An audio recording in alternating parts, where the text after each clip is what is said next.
Certified financial planner professionals are certified to provide comprehensive financial planning that can address just about any facet of one's financial life, including retirement, estate planning, taxes, education, and more. For more info, go to letsmakeaplan.org to find a CFP professional for you. This is the Best of Mike and Mike podcast. Subscribe now by going to the Listen tab in the ESPN app. The Best of Mike and Mike. Welcome into this edition of Mike and Mike, or in this case, you want to say it? Golic and Wingo? Sure, why not? Coming soon. Hey, this is not a sneak peek. We're transitioning. Welcome. Glad you're here with us, Trey Wingo, Mike Golic. How are you, my friend? I'm doing well. Yeah. I'm doing well because yesterday's show started with Greeny, and what most of America was doing was mocking the upcoming Thursday night game. Yeah. And me, maybe because my heart is obviously in football. Correct. And I love it. I was trying to find things to look forward to in the game that would say, okay, the Rams are coming along. What do the 49ers have, even though it's not their quarterback of the future?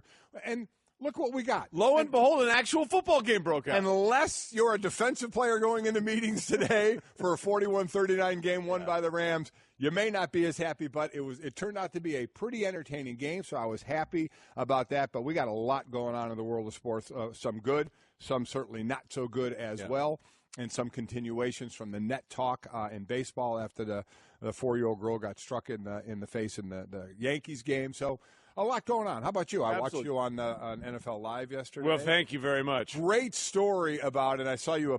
I think Teddy was on the show, and you were when you were bringing up some of their losses in Super Bowls. Right. But the story of the Patriot fans that left the Super Bowl early. How great was that, right? Was awesome.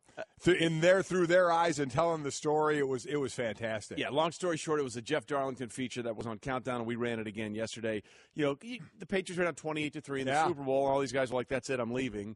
And then they found out that suddenly the Patriots were not losing anymore or rallying, and they watched it from a bar, a parking lot, all this. Right, story. it was really cool. Well, the funny thing about that one is, like, and my point was, remember when the Miami Heat fans left after Game 6? Yes. And then they tried to get back in, and we're like, look at those losers. Who would ever do that again? But and then it was a Patriot fans who But didn't the have difference faith. was those guys that watched it from the parking lot tent, they could have got back in. Right. But they were the superstitious Mojo. that are saying, Mojo. we're not going back in, Yeah. because we're here and they scored, so this is where we will stay. Exactly. And Teddy was like, I don't want you in. Yeah, exactly. He was the best. He Like, was great. If you left and we turned around, maybe it was you. Yeah. Because, we say that, because when Greeny's here, he always believes as a fan he actually contributes to the game. And Teddy was just validating all of that. But I mean, there are way more, and every time I kind of rip Greeny about that, but they're the vast majority all do this. So that's why I thought that story rang true with so many people who are superstitious like that. And I thought it was great. I thought the kid who was there with his dad was getting texts of other people, his friends telling him, leave the game, you're the reason they're losing. Right. Yeah. And then he left the game, and then they're like, why'd you leave the game? And they're like, because you told me to. I mean, and it's working, so I can't please you either way. I thought it was really good. So anyway, that story is on ESPN.com. Jeff Darlington. I tweeted it out a couple of days ago. It's very good. Oh, I'll retweet it. That's Thank what you. I do. We're glad we're here with you, Mike and Mike, technically on ESPN Radio and ESPN2, presented by Progressive Insurance. All phone guests appear on the Shell Pennzoil Performance Line. And as you are prone to do, tweet us through the day at the 1-800-Flowers.com Twitter feed. We will get you going. Lots to get to, as we said, in football, on the field, off the field, and a couple of other stories as well. And we'll cover it all, including the bread truck, Charles Barkley being a little grumpy, which we like. But first, Mike, as we like to do when I'm here, let's start with Off the Top. Yeah, love Off the Top. The Indians love Off the Top, too, because all they do is win. The Windians won again on Thursday, giving them 27 wins in 28 games. Okay, follow me here. I'm with you. Because I love these. Are we going down the rabbit hole? We're going down the old-time rabbit hole Like here. it. Okay? So they won, as you mentioned, 27 out of 28. The only other teams in Major League history to win 27 of 28 games in the season are the 1916 New York Giants, who hold the record for 26 straight wins.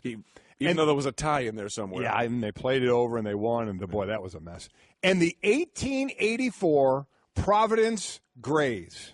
Okay, let me tell you a little bit about that 1884 Providence Because you Grays. played for them, if I'm not Well, mistaken. no, but Bob Picozzi covered them. I'm sorry, Bob. I do that all the time, and I apologize. Well, Buster, I think, was also there. Well, there you go. 1884 Providence Grays. That Grays team had a 28-1 stretch.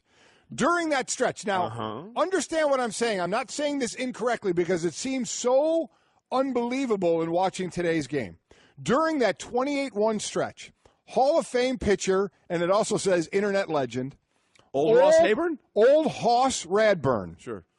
Tossed during the 28-1 win streak, he threw 27 complete games. I'm not saying that incorrectly. So 28-1 in 29 games, he threw 27 complete games.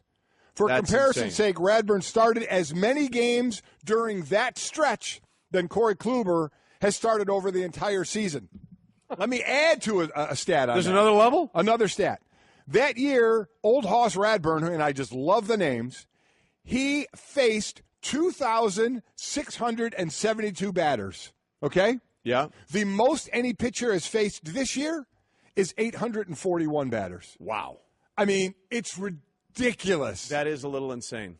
By the way, I wonder how many people out there were thinking, I'd really like to catch up on my Providence Grays and the Old Hoss Radburn stats this morning. I think that there's a large portion of people. By the way, I'd like to add to this because I'm so amazed by your statistical prowess. Did you know that Radburn threw primarily underhand? He did. His pitch mix included a rising fastball, screwball, sinker, slow curve, and a dry spitter. It moved like a spitball. # no saliva. What's a dry spitter? Yeah, exactly. You know what a dry spitter is? A pitch. What? Seriously, Hembo, by the way, our great researcher here, Paul Hembakidis, and I use great, because I don't really know why. But what is a dry spitter? A dry spitter was a ball without the saliva that moved like a spitter did. It would be now known as a forkball or a splitter. Did we know at that point in 1884 what a spitball actually moved like? Oh, sure. It was common. It was not yet outlawed. Common knowledge. Is this why he was able to throw so many complete games? Because he threw underhand? Like softball, same deal. You know what? The stat doesn't seem so good anymore. Oh, it doesn't. By the way, it was common knowledge in the 1800s. Yeah, so was, having to line up people to douse a fire with 800 buckets. I mean, what are we talking? Oh, it's common knowledge. Man, that was a fun that's one. it. We're going to do a segment on the new show called 1800s Common Knowledge. We are. Everything you needed to know. Coming up at the end of November. Common knowledge in the 1800s. Mark your calendars. Woo, that will that'll get them. Just think about this, gang. That was only the first one of Off the Top. Yeah, what else can we possibly do? I don't know, but let's continue. Off the top. Okay, here we go. Saturday's college football slate's going to feature several underdogs looking to make statements against highly ranked opponents, including Vanderbilt taking on Alabama. Yeah. Some of the other ones. TCU is a 13-point dog to Oklahoma State. So we'll see what Gary Patterson can do with that defense against Mason Rudolph. Iowa is a 13-point dog to Penn State. And Vanderbilt, 18.5-point dog to Alabama. But Vandy has Kyle Shermer, who enters the game with a 91 total QBR, the best in the SEC. So why do I mention that? Well, this is the sixth time that a quarterback enters the Alabama game with the best total QBR in the SEC since Nick Saban's first season in 2007. Those quarterbacks have a combined 4-1 record, winning record. Going back to 2008, Tim Tebow went into that game, the best QBR in the SEC. He won. 2010, Cam Newton. 2012, Johnny Manziel. 2015, Chad Kelly from Ole Miss. And the next year, the only loss was Chad Kelly again. He lost that game. I'm going to say it's just going to be another loss. You think so? Yeah, I don't think Well, it's Vanderbilt. interesting because when James Franklin was there at Vanderbilt, they became relevant. They were a story. Right. They were common knowledge for the first time since the 1800s, really, Vanderbilt football There you go, was, yes. when James Franklin was there. See, we're pulling it all together. We are. It's all all comes about together. common knowledge That's from exactly the 1800s. You know what? That's a thread. Because Paul Hembakidis really, even though he's, 24, is an old soul from the 1800s. He really is. As a matter of fact, Look he at was him. alive then. Tell me that face. Put it back up on for the viewers on TV. That is an 1800 face. He was alive then. He's actually a reincarnation. He's actually Three Fingers Mordecai Brown. Well, there you I think go. that's who he is. Well, I think that's exactly who he is. Oh, Mordecai.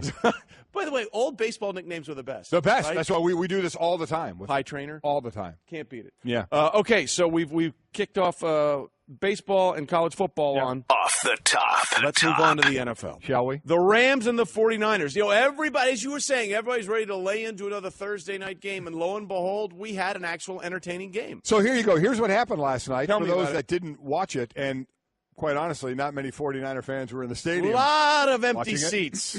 There was 80 combined points, but the game was decided by 2 points. There was an interception on the first play of the game, muffed punt, fumble on a kickoff return, 300-yard passer, 100-yard rusher, 300-yard receivers. 2 quarterbacks combined to complete 5 of 7 passes thrown 20 yards down the field. There were 2 touchdowns scored on 4th down. There was an onside kick recovery, and there was a game-tying 2-point conversion. Yeah. A lot went on last night. I thought it was a pretty good game, and we do need to talk about the Rams and, Yes.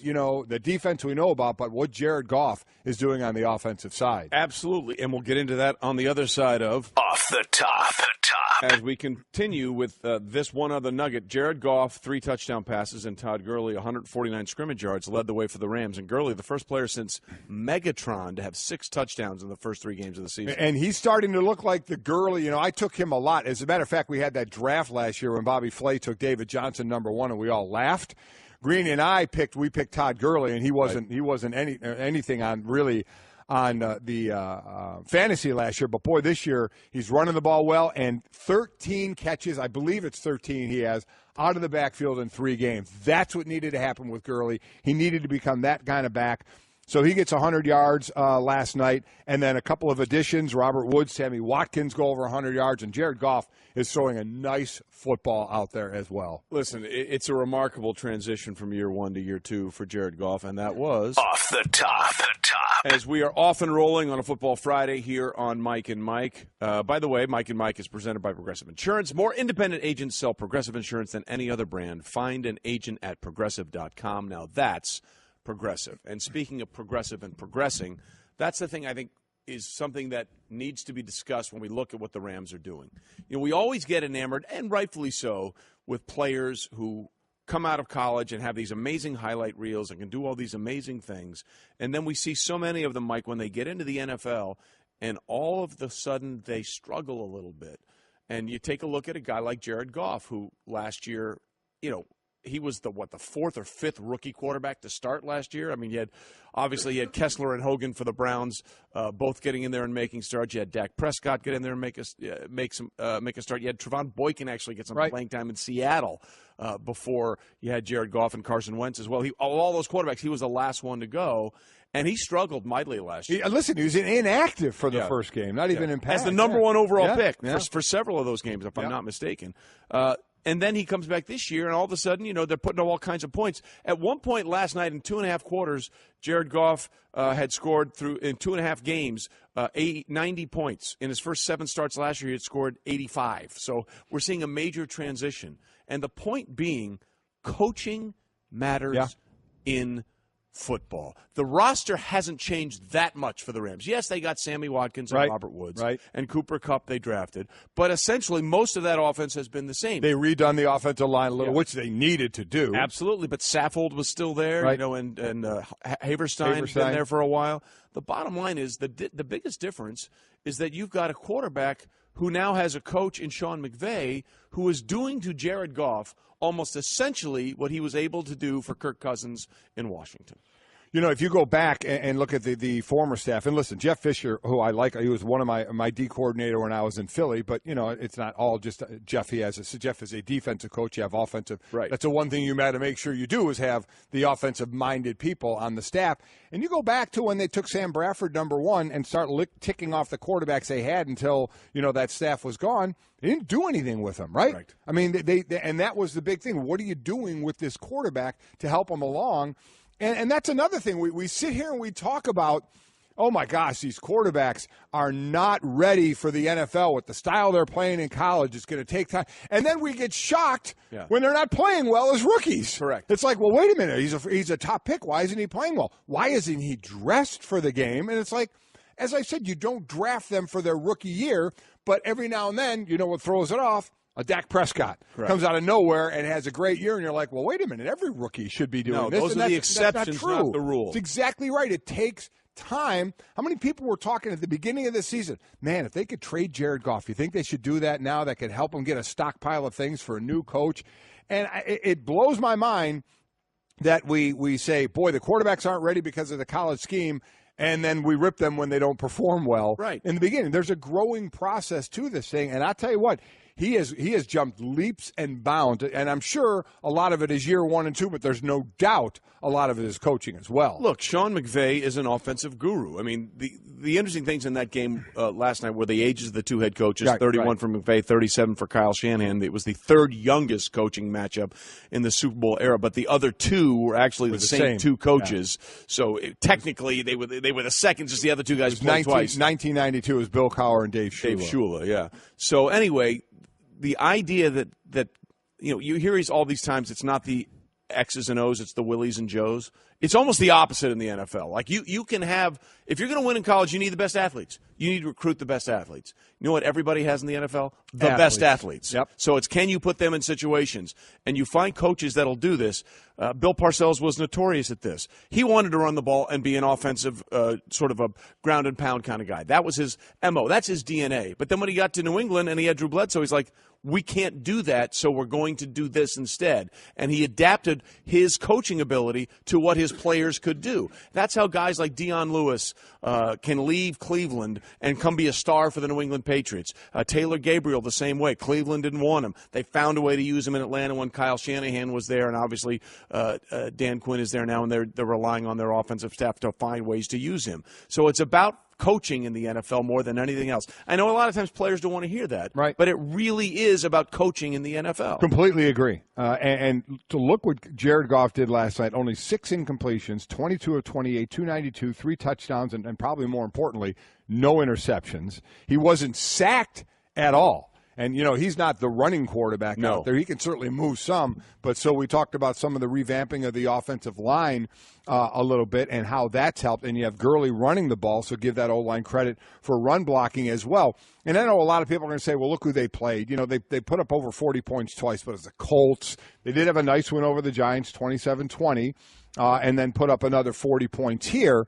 So you start to look at them. They're at Dallas next week, and then they're home to Seattle. That's going to be everyone's going to say, okay, that division, that's Seattle's, but they haven't looked very good. Well, in a couple of weeks, they play Seattle in L.A. So we'll see where that one goes. And while the Rams won this one, and even though the 49ers scored 39 points, why it's harder for me, I look at them and you look at development of some players, the biggest difference to me is the fact that the Rams, Trey, have their quarterback. Yeah. It's Jared Goff. Yeah. And for the 49ers, while Brian Hoyer, last night he was sacked 4 times, once on the last play to end the game, 23 of 37. He did throw for 332 and a couple of touchdowns.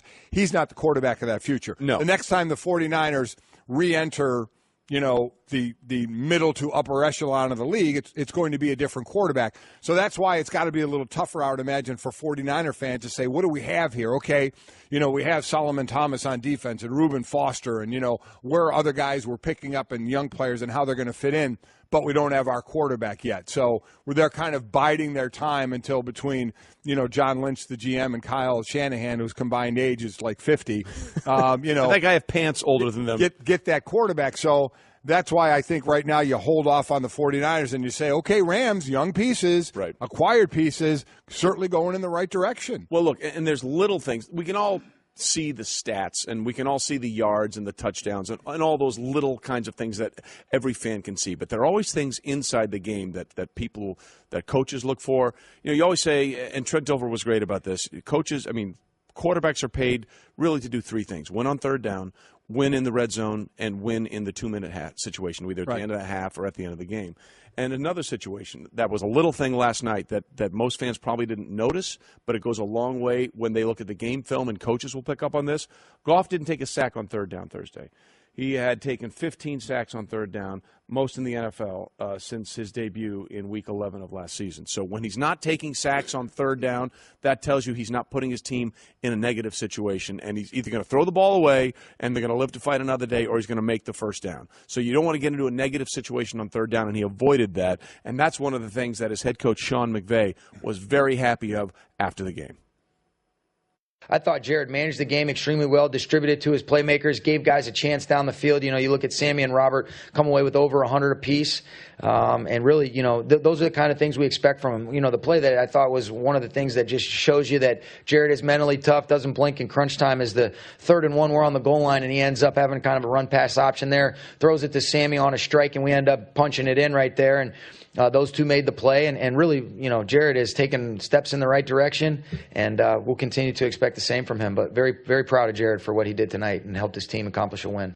And by the way, this was the first time that Goff had played basically in his home area. Right. I mean, he's from San Rafael, which is north in Marin County of San Francisco, and of course, Levi Stadium is now about 60 miles south in Santa Clara, as we all know from the Super Bowl a couple of years ago. You can't really call it a San Francisco stadium, but it was in the area, so it meant a lot for him to be there, and that's why he played great in front of a lot. I think he had 40 or 50 people in the stands. Right. And Goff is our player with style, and it's brought to you by JCPenney. Guys, hurry in for the men's wardrobe sale and save 50% on selected suit, separates, sport coats, dress pants, and more. That's getting your pennies worth at JCPenney.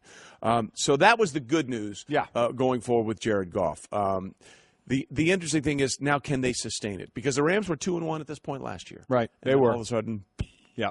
But they certainly look better. they look like a different team. Yeah, they do. But if you're the Niners, and here's the really sad part for San Francisco 49ers fans, they have 3 wins in their last 23 games. Yeah. All 3 of them The Rams. against the Rams. 0-19 against So everybody else. At this point, if you're San Francisco, you have to be thinking, if we can't beat that was the the Rams, team we normally beat. That was the one, baby. Yeah. That was the one. Where do you – I mean, let's look at their schedule here. Look, I believe Kyle Shanahan is doing some good things with that team, but there's a reason he got a 6-year contract. It's exactly right. It's exactly they need time to develop, and one of the first things they're going to have to do is eventually get their quarterback, who they are going to really continue to build around. All right, so after they get Arizona next in Arizona off a short week coming off Monday Night Football. Then they got Indianapolis. They go to Indianapolis. Maybe they get a win there. Washington, Dallas, Philadelphia, Arizona, New York, Seattle, Chicago. Maybe Chicago. I mean, I don't want to dampen the hopes of everybody in San Francisco. No, I mean, the next 2 games, Arizona's no great shakes right now, and then they're at Indy, which is no great shakes. Right. So I think in the next couple of games, they could actually, do a little bit as well. We'll see. Right, we'll see what happens there. So that was the positive news for football, if you will, Thursday night with what happened. We had an entertaining game, and we look like we're seeing the maturation of Jared Goff, and all that's good. The best of Mike and Mike. Trey Wingo, Mike Golic here with you this morning. We're glad you're with us. We're presented by Progressive, and if you want to get in touch with us, all guests appear on the Shell Pennzoil Performance Line, and also you can tweet us at the 1-800-Flowers.com Twitter feed. And some tweets already coming in from what we were talking about the first segment, the improvement in Jared Goff's game, and how quickly things have turned around. And Gary Jackson put in, Jeff Fisher not looking good. He's definitely not a QB whisperer. No, he wasn't. He's a defensive guy. I mean, let's understand it. Listen, it all falls on the head coach because they're the head coach, right? So it eventually it is on him, and Jeff Fisher knows that. But when we sit there and talk about these whisperers, the Adam Gases, the Dirk Cutters, the Ben McAdoo's, what are they? They're offensive coaches. Jeff Fisher was a defensive coach, so the main thing where some of the failure for him as a head coach was the staff he hired on offense. Correct. Jeff Fisher is not going to be the quarterback whisperer. That's what you do when you have one side of the ball. Your coach is an offensive-minded coach or a defensive-minded coach. Some of the most important hires you make are who you hire for the other side of the ball that you're going to let run it. Yeah. And the development of the quarterback for the Rams in St. Louis was not good at all. So you'd have to look at Jeff Fisher because he's the head coach, but then who he brought in to coach these guys, and they certainly were not quarterback whisperers. Absolutely. If you want to have a fairer assessment of Jeff Fisher, and then we'll move on to other things, look at all the defensive players he's brought in there. Aaron Donald, Michael Brockers, Alec Ogletree. Before he left, Janoris Jenkins. Right. They've now got Barron, who's in there now playing sort of like a linebacker spot. Yeah, he is, in the safety position. So he brought in a lot of the really good defensive talent. From his side of the ball, yeah. Unfortunately for him, they could never balance out with the offensive side of the ball. And look, as we all know, all the rules right now in the NFL are really geared towards scoring, even though scoring is down this year. Right. Which means we go through these cycles in the NFL. I think defenses are figuring out how to slow down the high-flying, high-scoring offenses. This just in. Nobody likes pressure up the middle. No, they do not. Fletcher Cox, Ndamukong Suh, Aaron Donald. Yeah. Who else? There's a bunch of them out there. These great defensive interior linemen that can just blow up an entire offense. Which is how the game ended last night. That's on a 4th and 20 right. when San Fran just doing a nice job recovering the onside kick, a great onside kick. Gerald McCoy, another one. Yeah, right. And so all they need is get in field goal range. A really questionable offensive pass interference penalty against the 49ers, no doubt about that. And then the sack by Aaron Donald, as you mentioned, right up the gut, that ended the game. Yeah, Linval Joseph, Damon Harrison, all these guys are difference makers inside. So that's something a lot of people are talking about. But, Mike, there is another story in football that a lot of people in and outside of football are going to be talking about, and that's the story that former Patriots tight end Aaron Hernandez, who, of course, killed himself earlier this year as he was in jail, having been convicted for a murder of a couple of years ago, and then acquitted of a double murder, and in a weird technical loop in Massachusetts because he could never appeal. Right. He never got around to hear his appeal. That first conviction was vacated. But came to find out that Aaron Hernandez, I believe at the age of 23, had advanced stages of CTE, chronic traumatic encephalopathy, which has been something that football has been dealing with for a long time. And now, on behalf of his daughter, his attorneys are suing the NFL and the New England Patriots. You know, certainly the Aaron Hernandez story has been one of a very sad and also a very not a lot of people feeling bad for the guy for the road he went down, a lot, his choice in making a lot of these decisions. So I don't think there was a lot of, you feel bad for certainly family members when you lose somebody. And then this, and that was my fear. When I saw Damian Woody tweet about this saying, there's layers to this. And I said, I agree. I said, but unfortunately, people are going to read the headline, and that's going to be their conclusion that, again, if you put on shoulder pads, you're going to end up with CTE. And there is just so many – there are layers to this. I mean, he played 3 years at Florida and 3 years in the NFL, and certainly high school and before that. And now he's suing the NFL and suing the New England Patriots. Well, that's where the money is. Let's be honest. Right. And they're doing that because they think that that's where they might be able to get the most money. And what have we heard about? And this is. I don't want to go too far of saying why, of defending why we just don't say CTE, that caused everything, because that's what people want to do. Well, you get the CTE and it caused everything. It caused him to be the person he was. And that's where I start to say, well, did it? Each case is individual, right? I mean, we all know where his path started to go when his father passed away. It was in high school. It was in high school that he started going down the road of the gangs and, many people, drugs. And drugs, and many people brought that up.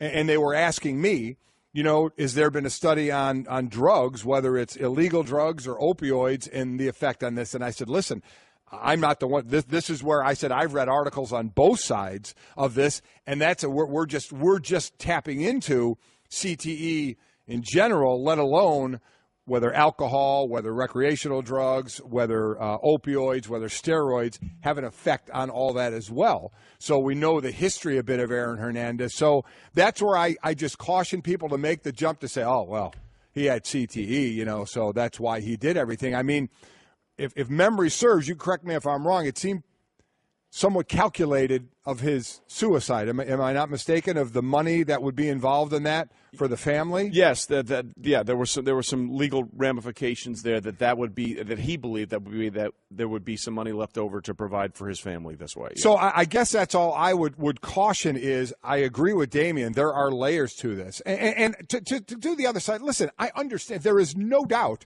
repetitive head trauma or hitting your head over and over and over again is going to it can't be great for you, and we're still figuring out the things where it is bad for you, and that's why from football, from the youth level to the NFL, is starting to take steps. It's never going to be totally free of getting hit in the head. I completely understand that.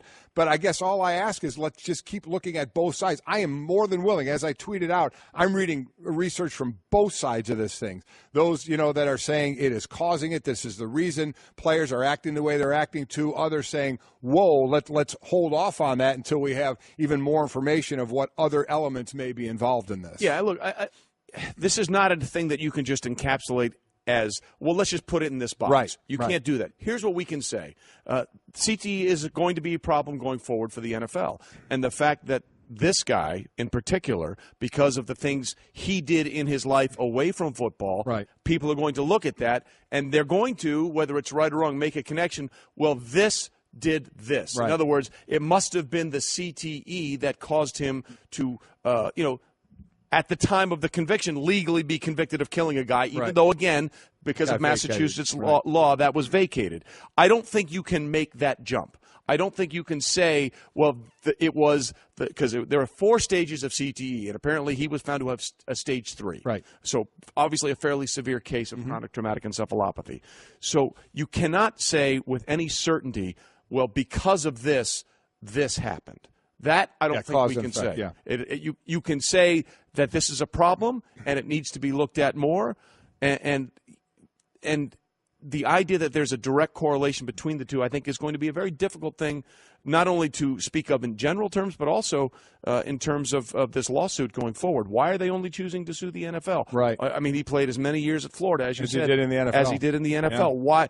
Where was that line? Where did this begin? And I think the bottom line is this is going to be a problem PR-wise for the NFL, because people are going to see Aaron Hernandez, we know what happened with him. CTE, we know that's a problem. We've seen some other bad behavior because of CTE, and a lot of people are going to lump that together. This is a very nuanced discussion. These are very nuanced things. These are not things you can make broad-basing, sweeping statements over, and I would just say let's make sure we treat this subject carefully, diligently, and with the respect and care that it deserves. Yeah, and I think, and I want to get into, because there were a couple of tweets of people jumping on doctors in all this, in their agendas, and I jumped right in. I want to defend doctors on both sides, correct, of this, because I think their hearts and research is in the right place of what they're trying to find out. So we can get into that. Look, there's a lot more to get into this, and we will get into this throughout the day here on Mike and Mike, and we'll get into it today on NFL Live as well, and it'll be on SportsCenter as well, I'm sure. We'll have much more on this complicated Aaron Hernandez story, and it is complicated. Yes. Let's not pretend like it isn't. It is extremely complicated. Glad you're here with us, Trey Wingo, Mike Golic, as we continue to plow through on a Friday. Everybody get ready for a big weekend. Big weekend. Big weekend. Trying to figure out ways to give away bobbleheads, since it's what we've been doing. Yes, I've been noticing. Again, I'll just sit here and do this. Green and I show ends November 17th, and Trey and myself and my son, Mike, we start up November 27th. We've been giving away bobbleheads in different ways and keep trying to figure out different ways to give out bobbleheads. Do you see somebody started a Twitter handle? Mike bobblehead? It's called Flying Bobblehead. Okay. And they just keep tweeting. Now, Flying Bobblehead, I'm going to tell you this right now. You're going overboard. Okay. Oh, he created the account just to get the bobblehead. He's trying too hard. There's one thing to do it, but I believe he's tweeted a little under 4,000 times. And how long? How long has this account been in created? about 2 minutes. That's a problem. Okay, so he's trying a little too. I get it, because we're getting a lot of people either tweeting it. I got letters at my house of people that want bobbleheads and such, and.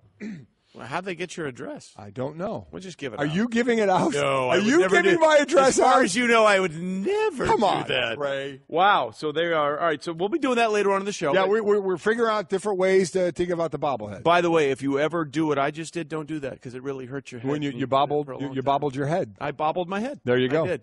I was a living embodiment of a bobblehead. It's not good when you're living, is it? Some would say that my career would be an entire living embodiment of a bobblehead. But we're glad you're with us. We're presented by Progressive Insurance on ESPN Radio and ESPN2. And yes, all phone guests do appear on the Shell Pennzoil Performance Line. And we've got a lot to get into, including a lot of reactions from what we were talking about last hour, Mike, with the news about Aaron Hernandez discovered to have stage 3 CTE. A lot of people are weighing in on that. Some people think, Cody, you have to factor in events that potentially happened to Hernandez while in prison and on street fights, fist fights, etc. Look, again, we just want to make sure that people aren't drawing a straight line from, oh, yes, he had CTE, which is explaining why he did all the things that he did. I'm not sure you can say that. No, I completely agree, but you do have people that feel this way, and I love the handle, by the way. Steel of Nerds. Okay. Yeah. But he does say, and this is what some people say about myself and other former players. I feel like we don't have enough research really means we can't handle the truth. No, I disagree with that. I disagree as well. Now, listen, what we are getting, and just like we have in life, from everybody smoked till we found out smoking can be bad for you. I never wore a seatbelt when I was a kid growing up in a car, and then we learned what wearing a seatbelt can do. A helmet, when you're riding a bike. We learn as we go along things that are better for you or the cause of things if you don't do them, and that's what we're learning now. We're learning more and more. I mean, we have to understand when the movie about concussion and the doctor involved in that, this was when he made it in 2002? Mm-hmm. I mean, in the medical world, at least, again, I live to listen to the doctors about this. They are the ones that say that's like an instant. I mean, there needs to be so much more done and scratching the surface on all the other things involved that go into players and what they go through and other things, as we talked about with drugs, whether they're legal, illegal, steroids, alcohol, family history as well, that there's a lot more that goes into it. So while for the tweeter, do we worry, like Teddy Bruschi said, you worry? So, yeah, I mean, as you find out more and more, you think, okay, I took a lot, I hit people a lot and I got hit a lot. That's the nature of the game. And as I said, that's why I think they're doing steps in the right direction about cutting down practice time. I do think it's getting, I brought up the fact after week 1, the Houston Texans. 5 players that can diagnose concussions, right? Mm-hmm. Symptoms of concussion. In fact, almost all the tight ends on the team. And none of them played that Thursday. I said 8-10 years ago they probably all would have played. Correct. So we've come away where we're listening to the research, we're listening to what's going on, and we're making changes along the way. But to me, it is still too soon to do what Trey said people do out there.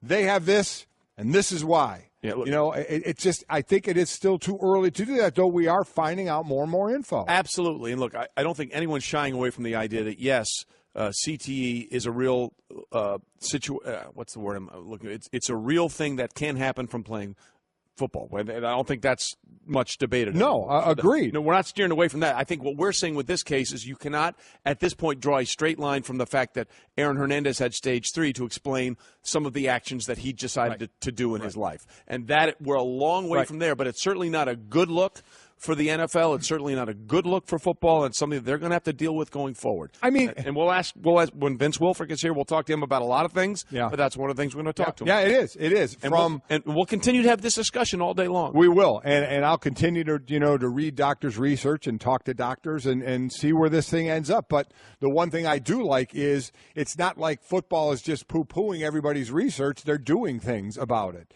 From less practice all the way down to the youth level up to trying to get better equipment. I know this new helmet that may be coming out that could be a little more softer to absorb and things that are going on all the way down to technique of learning to not use your head in the game anymore. So I think the CFL has done away with padded practices. They have, which I think is a little too far. I mean, I think there's a line that you have to be careful of crossing of still it being the sport and preparing for. But they felt the need to do that. They did it. So that's their right to do. Look, this is not going away, and it's not going to be something that we're not going to shy away from talking about it. So, but there are other things to get to as well, including sort of the exact opposite of what we've been talking about all day. How about this story of this kid in Pennsylvania high school up in Parkland High? Parkland High golfer. This is unbelievable. And as a golfer, I don't like this kid. I'm telling you right now. You don't like him at all? No, I don't like him at all. I don't like him one bit. He did something that had the odds of 67 million to 1 in a round of golf, and not even a round, in 9 holes of a practice round of golf. He had 2 hole-in-ones. I don't like Ben. Have you ever had a hole-in-one? No, and that's why I don't like him. He's been golfing for all of 5 years. He's 17 years old. The first one was, good for you, Ben. Yeah, 104. I'm so happy for you. 104-yard second hole, hit a gap wedge. Yeah. Watched the ball spin close without seeing it fall. He didn't see it. And then on the 6th hole, so the second hole and then the 6th hole, he hit a 9-iron on a 140-yard hole. He said it bounced once and disappeared. That's just crazy. 2 hole-in-ones, 67 million to 1 odds. Look, okay, fine. I'm happy for him, okay? I'm happy for Ben that he did this. It's wonderful. It just makes me feel even worse about myself. What's the closest you ever got to a hole-in-one? I like a foot. No, actually, 2 years ago in Hawaii, I was playing at Kikui'ula. By the way, wonderful place. Oh, Lovely there you go. People. And I was playing with the pro out there. and which, by the way, would have been the greatest thing in the world because I hit it, and Brian goes, "Oh, that's in the hole," and I'm like, "Don't even say that." It bounced once, bounced in the cup, bounced out. Oh, it did, and rolled a foot away. Oh, see, I would have counted that. No, you can't count it. I mean, did it hit in the cup? It hit in, but it bounced out. It has to stay in the cup. Did it go in the hole? It has to stay in the cup. Did it go in? Not all the way down. The stick was in. It hit between the stick and the edge of the cup, and then bounced past the stick. No, I would have counted for me. No, and here's the worst part. Yeah. I missed the putt. You didn't. I missed the putt. It was almost a gimme. It was the worst par I've ever made in my life. Wow. It almost was the greatest moment in my life, and it became the worst par ever. Have you ever seen a hole-in-one? Oh, yeah. I've had playing partners that have hit. Yeah, I did it, too. And I'm like, oh, good for you. Yeah, so happy for you. At Hootie the Blowfish, Monday after the Masters, we golfed with pros, and it was our pro one year that hit a hole-in-one. I know. Get that guy. I was on one of Jaworski's courses when I was playing in Philadelphia. I was about 2 feet away. I hit, it was a par. Obviously, it was a par 3. Yeah. And I hit a horrific shot. I hit it thin, and it was a line drive. Nothing what the ball was supposed to do, and I ended up 1.5 feet from the cup. Well, worse than that, I was playing golf in Scotland in 2013 when we were over there for the British Open, or the Open, excuse me, at Muirfield. Come on. And we had a round where we had a day off, so we went and played a little golf, and I was playing with this guy who works for us. His name is Mark Donaldson. He's a fine lad, a giant Scotsman, a gentle human being who may have the worst swing I've ever seen in my life. Okay. And it was about a 200-yard uphill par 3, and he hit it probably thinner than you did. Yeah. And it went into the hole. Yeah. I'm like, that is the ugliest hole-in-one. Doesn't matter how it gets there. Laddie, you had the greatest or worst hole-in-one of all time. Either way you want to look at it. And I was like, oh, I'm so happy for you on that horrible shot. You hit a hole-in-one. Oh, you're a really nice friend. Oh, I was like, are you kidding me? We did soak him for drinks, though. I can't wait until I hit a hole-in-one when we're playing together. I'm going to be very depressed if that happens. Yeah. You know who else is depressed? Who's that? Charles Barkley. Holy smoke. He's a little angry. Wow. The bread truck, which, by the way, people call him Sir Chuck and Chucky. His original name was the Bread Truck. When he was at Auburn, they called him the Bread Truck because that's the size of who he was. He was the size of a truck. His original nickname was the Bread Truck. Charles is a little upset. He really is. All the tweaks that the NBA made of starting the season a little earlier to the back-to-back games and lengthening and not having those and getting rid of a lot of things to make it easier on the player so we don't have players resting. Yeah. And this was a discussion. Greeny lost his mind on this, saying it's ridiculous that the players rest because years ago in Charles' era and before, guys played 82 games regularly and the back-to-back games and the whole deal. And they flew coach. They did, yeah. Yes, they flew coach. Timmy Legler had great stories about that. And so as this season gets ready to start, of course, Charles Barkley was asked about these changes to make it a little easier on the NBA players. And as usual, Charles didn't hold back. I am so angry at the NBA for telling these guys, wait a minute, we're paying you $30, $40 million a year. You can't play basketball 2 days in a row. We just want to make it convenient for them.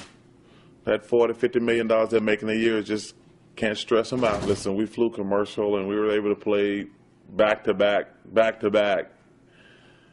I've sit with older guys who took trains and played 3 days in a row. The NBA caved in.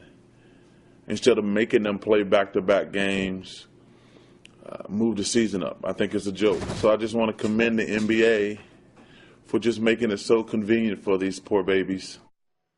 Okay. Wow. First of all, that is all kinds of shade. And we love Charles because he doesn't hold back. No. And he's more than delightful to share his opinion with anyone who will listen. Yes, he will. But at the end of the day, why are you mad? I mean, are you mad because you weren't able to do it? Yeah. You know what? Here's the deal. Maybe they are soft, and maybe they are caving to these babies, as Charles Barkley said. But to the babies, I say, good for you.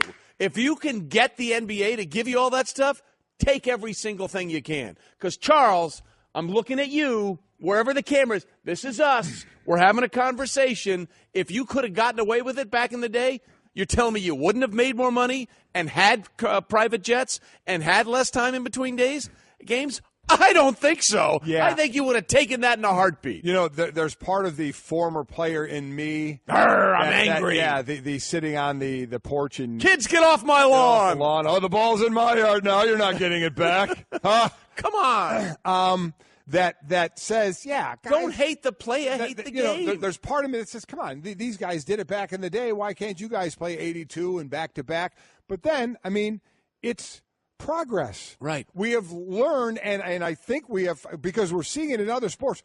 In baseball, what are some free agents asking teams? What's the travel like? What's the, how much time do you get to sleep? We've learned so much more about nutrition, about exercise, about all these things, and rest, and how it's good for the body and how it can prolong your career. So we have more knowledge about it, and if we can say, listen, if we do things a little bit differently, maybe it can help with injury, maybe it can extend career. And what's it hurting? Yeah. Is it hurting anything to start the season a week earlier? Is it hurting anything to Business is booming. Yeah. Is it hurting anything to put the players in position to where you can say they're a little different attitude-wise, but to be there 4 games so the fans don't have to miss them, and I think they're still going to rest some games, but I think the big TV games, and I think a lot of this, NBA will say it's to appease the fans. I think a lot of it was to appease the networks that are paying them billions and billions of dollars, including this say, one. Yes, we're going to do things so we have our stars playing on those,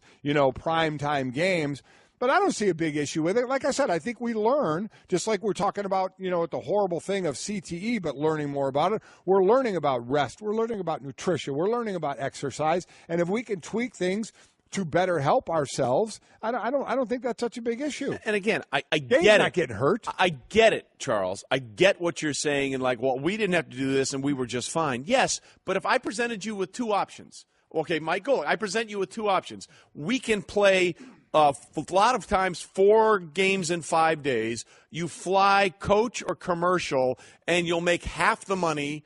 Or you can have more rest between games, you can fly private jets, and you can quadruple your salary. Which of those options are you taking?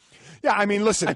Which one are you going to take? The flying commercial and flying private, that obviously there was no choices in there. That's just how it was, and we've gone to now teams and owners buying planes. So that was an evolution of the game.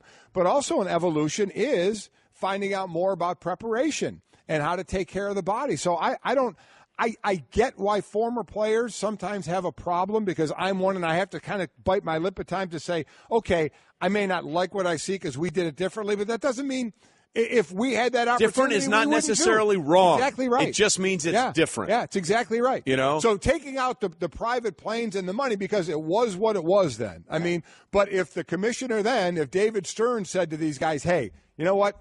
We're going to lengthen the season. We're going to not do as many back-to-backs. The players would have. Do you think they would have said, no, David, don't do that. I don't want more money. These back-to-backs. I want a flying to a 27J. No, I get why at times why older guys complain a little bit, but I think they need to take that breath, step back, and say, times change, players change, and right now we just find out a little bit more and more. If you want to say they're a little softer or a little more sensitive, which some people think athletes of today are, sure. Okay, we can have that conversation. But you're not going to turn it down. No. And if everybody was presented that option, you would always choose the option that these guys have. Yeah, and they didn't threaten to not play. I mean, they worked in conjunction to get this thing done. They just got something that was better. Yeah. Don't want to be upset with them because they got it was better. Yeah. Now, could they do it the other way? Absolutely. Yeah, But don't we always want to choose the path of least resistance? I know I do. Right? So anyway, you thought that was progress, right? That we're Yes. doing this? Good, because Mike and Mike is presented by Progressive Insurance. Pen drop. Now you can test drive Snapshot even if you have insurance with another company. See how much you can save before you switch. And we're going to switch topics now to a little thing we like to do called Fill in the Blank. Okay. All right? So Fill in the Blank, of course, brought to you by Mahindra Tractors and Utility Vehicles. Mahindra USA, the world's #1 selling tractor. So let's do a little Fill in the Blank here. Okay. You ready? You want to start? Or I'll start. I'm going to start. One word to describe the Rams' offense so far this season is? Much improved. Improved, yes. I would go with improved I wanted to put much, but I want to connect it to improved to keep it at one word. Yeah. Much improved. You just improved. Did I say it fast? Yeah. All right. That's good. All right, how about this one? Richard Sherman saying injury reports are so gamblers can get their odds right is? Duh. Yeah. Yeah. Okay? Is this groundbreaking? I mean, I thought that was well established. Richard Sherman says, from what I understand, the rules are for gamblers for Vegas to make sure the odds and everything are what they are supposed to be, which is apparently what the league is concerned about when talking about injuries and things like that. So maybe somebody should look into that, because I thought we weren't a gambling league and we were against all those things. No, Richard, we're against you players gambling on games. Everybody else can gamble on the games, okay? In certain states. In certain states, they're allowed to do it. And the injury report gives them information for that. I'm not sure why he's choosing to make a big deal out of this. Well, I think maybe, and I would never speak for Richard, because Richard speaks very well for himself, but, the NFL has punished players for doing things in casinos, an arm wrestling tournament. Tony Romo for years tried to have a fantasy he did. football convention in a casino, and the NFL wouldn't do it because it was in a casino. Right. And then he's like, they're catering to the gamblers. He's making I get it. the hypocritical I get argument. it. They're saying part of this. Everybody else can do the gambling. You as players cannot. Now, do I disagree with some of that? Players can't be in a casino? Absolutely. I think it's ridiculous to think because they walk into a casino, all of a sudden we're risking them being, compromised. I mean, I completely. Yeah. And when the Raiders get to Vegas, all that better change. I was about to say, some of that stadium money is probably coming from some of the casinos. I still say in that new stadium, I want blackjack in the suites. That's probably not going to happen. Awesome. It would be great. In fact, let's just see if we can make that happen. Okay, how about this one? Ohio State's athletic department being worth $1.5 billion is staggering. I had no idea. But there's no money to pay the players. Oh, okay. There's never money to pay the players. Okay. But give me a system. Certainly there's one could be worked out. Okay. All right. Let me give it to me when you got it. People much smarter than me would have to figure that out. But I mean, it's hard for me. Ohio State's worth $1.5 billion, or actually 1.51. Texas 1.24, Oklahoma $1 billion, Alabama $930 million. Yeah, I shorted you guys $900 million there. Sorry, and LSU $900 million. By the way, the other thing there is, we always say, well, we don't have the money to pay the players. Have you seen Clemson's new facility? It's unreal. It has a putt-putt course, bowling lanes. I mean, a nap room. It has a nap room. The cold tub is like a spa. Now, if you're a player, would you rather not have a nap room and have a little walking around money, or would you rather have the nap room? Okay, give me the system. I'm sure it could be worked out. All right. Because we are a capitalist society. Waiting for it. Again, if you're looking for me to figure this out, I'm saying it can be figured out. I'm the guy that's just throwing the accelerant on the fire. Somebody else smarter than me figure it out. Okay, how about this one? The 2-0 team you trust least this year in the NFL is? The 2-0 teams are Steelers, Ravens, Broncos, Chiefs, Raiders, Lions, Falcons, Panthers. I'm going to lean toward the Panthers because of the health of Cam Newton. Or just a lack of consistency on offense. And Cam worries me. He had the shoulder, he slid and got the ankle. Just worries me a little bit. And again, wasn't that the talk of the offseason? We're going to not do this to Cam. We're going to put him up in all these kind of different situations. Week 1, a 3rd and goal when they're up 22-0 or 19-0. They run Cam. No. Don't do that anymore, because we've seen the problems with Cam Newton. And their 2-0 has been against San Francisco and Buffalo, and they haven't given up a touchdown. They're playing New Orleans this week. Now, New Orleans is 0-2, but I'm pretty sure they're going to test that defense a little more than the first two opponents. And the bottom line is Cam Newton is going to have to move around and run some for them to be the championship team they want to be. Yeah. He's not just going to be a pure pocket passer and then win. He's too good on the move to have him stop that completely. And, of course, we start London games this Sunday. Yes, we do. This will be the 18th game, by the way, that we've sent to London. And this will be the 18th game where we don't have two teams with a winning record. So the NFL never having a game with two teams in a winning record in London is unfortunate. Unfortunate? How about that? Is that good? Way to dance around. That yeah. was a big guy. Well, I mean, when Jacksonville, a perennial losing record, signs like a 40-year deal to go there every year. Yeah. I always say, we talk about that special relationship we have with the UK. Yeah. I don't think we're treating them very nicely. No, we need to talk about what they say in 2022. They want to have it. That's a very interesting discussion, and we will get into that. But for the purposes of fill in the blank, you think it's just unfortunate. Yes. The best of Mike and Mike. I feel ready to do like 5 more hours. That's good because you have to get used to this. That's true. Welcome in. Glad you're with us on a Football Friday. Trey Wingo, Mike Golic. Golic and Wingo.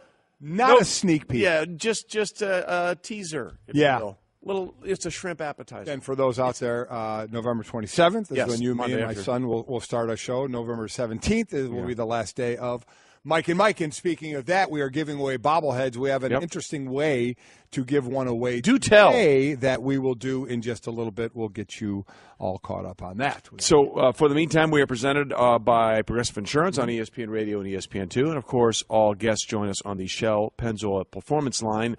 And, ladies and gentlemen, it's going to be a very busy week in football. It is. NFL, obviously, on Sunday got underway with the game Thursday night. But it's a very special edition of College Game Day this week.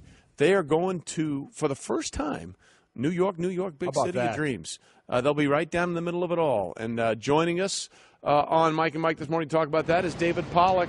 Hi, David. How's New York traffic treating you this morning?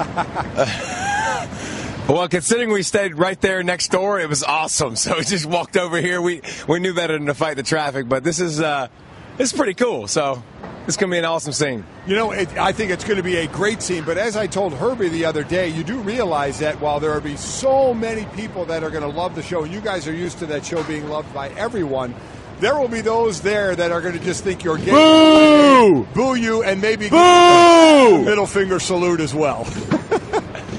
Yeah, but that's the fun part of the job, Golic. You know that. That's my favorite part. It's just like the people on Twitter that hate you, or every campus you go to, when you make a pick against their team, they're going to boo you. So that's part of the fun.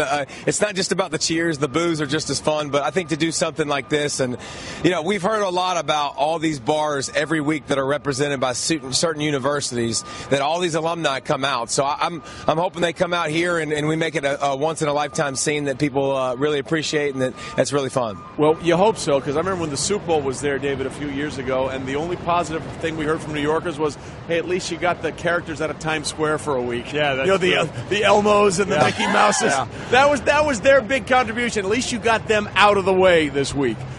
So let's talk some big things in college football now. A lot of people have sort of looked at the Joshes, Rosen and Allen, and Sam Darnold as the top quarterbacks in football. But after what we saw out of Mason Rudolph last week, where is he ascending in the ranks of the best quarterbacks in college football right now? Well, I think he's going to put up the best stats. And when you look at his offense, he's playing with a bunch of NFL wide receivers. It's a really awesome offense. He's good, man. He's got some Carson Palmer, I think, to his game, where he's going to chuck the ball down the field and try to make big plays. And I don't see anybody that's going to stop him this year. The number one thing you got to do is make him move his feet and get off his spot. And even that he's gotten better at this year. But he's right up there with them. And he's not going to make a lot of mistakes. He's going to spread the ball around in this offense that is really dynamic, really electric, fast-paced. They can run the football. They're doing RPOs. They're doing all kinds of stuff with spacing. So it's an offense that's not going anywhere. You're going to see a lot of points throughout the whole season. And I'm going to be interested to see if Gary Patterson and them can even slow him down this weekend. And that's Gary Patterson, that defense at TCU. Right. Yeah, are they going to be able to? Because he does put up some pinball numbers. And speaking of defense, David, you and I, as both former defensive linemen and playing on that side of the ball, what Clemson is doing, they have a bunch of NFLers on that side of the ball, and if Kelly Bryant, who can run well, their quarterback, starts throwing well, this truly may be the team to beat this year. Do you agree? Yes, sir. I mean, if you look at the defense, obviously it's reload, it's filthy. 3 first-round draft picks probably along that defensive line. The back end will be tested more throughout the season. Auburn wasn't able to do that, but I think some passing game against them will be fun to watch to see how great their secondary is. But when you look at the offense, we knew it was all good. We knew Deion Kane, Ray McLeod. We knew they had skill. We knew they had line, but we didn't know if the quarterback could throw the football. And Kelly Bryant has proven it so far, throughout a couple games this season. But, I tell you what, the scary thing is he's got a lot of room for growth. If you watch his tape, he's still missing a lot of things that by the end of the season he's probably not going to. So if anybody's going to get Clemson, you might want to get him early before Kelly Bryant gets more experience under his belt, because he's a way better runner than Deshaun Watson. We can put that out there. If he can continue to evolve as a passer, hit those intermediate passes and make those proper reads, the deep ball is going to be there because of the way he runs, and the playmakers are there. So it definitely can be an offense that by the end of the season, if he's developed, it's going to be really, really tough to stop. David Pollack with us, of course. College game day going to be from New York City this weekend for the first time. So we just talked about Clemson, who was in the national championship game the last 2 years, as was Alabama. David, they've got a really interesting matchup this week as they take on Vanderbilt in Nashville, and you've got quarterback Kyle Shermer for the Commodores, who's the #1 quarterback in the SEC in QBR, and you know the stat, 4 times out of the 5 times that Alabama has played the quarterback in the SEC with the #1 QBR, they've lost. What are we expecting in this game between Vanderbilt and Alabama? Well, Trey, the one difference is that was Ole Miss and Johnny Manziel and players and weapons all over the field. It wasn't just at the quarterback spot. Kyle Shermer's a really, really good quarterback.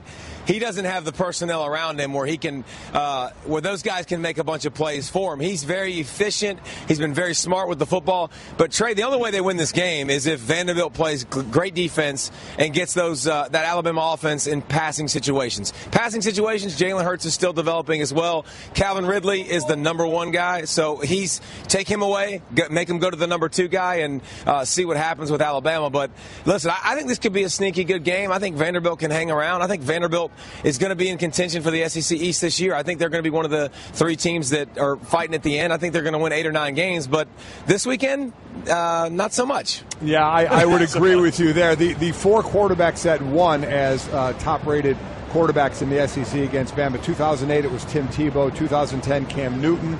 2010 or 12, Johnny Manziel. 2015, Chad Kelly. Then the next year, Chad Kelly was the one loss in there. Overall, David, no offense to Shermer, right, Mike Golic? No offense to Shermer, but those names are pretty solid. Yeah, and I don't hold on a lot of hope for Vandy, unfortunately. Let's be clear, though. When everyone says no offense, offense is coming. Yeah. That's how that works. Kind of how that works. So, we're talking about the Alabamas, the Clemsons. We talked about Oklahoma State a little bit, Penn State as well. Who are some teams in your eyes that aren't getting, even though it's early in the season, aren't getting talked about enough for the potential of where they could be at the end of the season? Well, I think we're covering. Here's what I know, Mike. Right now, I think there are 3 teams that have proven themselves in college football: Alabama, Oklahoma, and Clemson? Wow, Clemson? what did we just talk about? Clemson. Those 3 teams are a cut ahead above everybody. I mean, they have proven it. They've had at least one big showdown. Everybody else is kind of wait and see. I think Penn State this week. I want to find out more about Penn State this week when they play Iowa. I know Iowa's not the best team in the country, but I think they can challenge them in several aspects. And how do they respond? Can they get after the quarterback for Iowa and make him or sack him like they have everybody? Like hadn't been able to get pressure on quarterbacks. And so I think everything else in college football is fluid. Is Oklahoma State for real? We're going to find that out this weekend, I think, against TCU. But the 3 knowns are those 3 teams that I think you're going to be in contention the whole season long. That's not going to change. Those 3 are going to be there. I think it's going to be who's the next person that's going to spoil the party. Well, listen, speaking of spoiling your party, as a proud Georgia Bulldog, you got to be a little concerned with Mississippi State up next after what we saw them do to LSU over the last weekend. I mean, they absolutely destroyed the Tigers, and now they take on your Bulldogs.